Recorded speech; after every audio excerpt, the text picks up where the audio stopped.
Genesis 7 Theological Analysis. This chapter shows the full execution of God's judgment and the faithfulness of his salvation plan. We got God's judgment is certain and total. The flood is not partial. It wipes out all life on land that breathes there. Verse 21 to 23.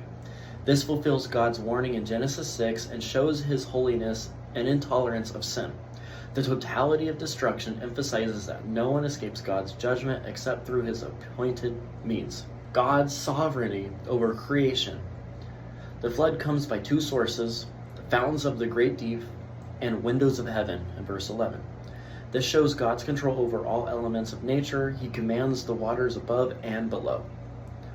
The precise timing, 7 days warning, 40 days of rain, and 150 days of prevailing waters shows that God's plan is ordered, not random. Salvation through obedience and faith.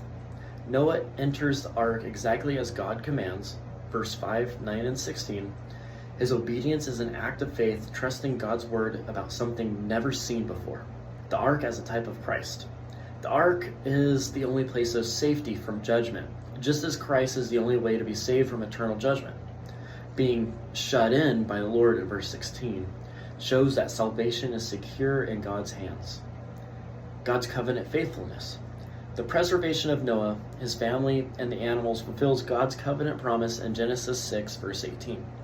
This demonstrates that God keeps his word even when the world collapses around his people.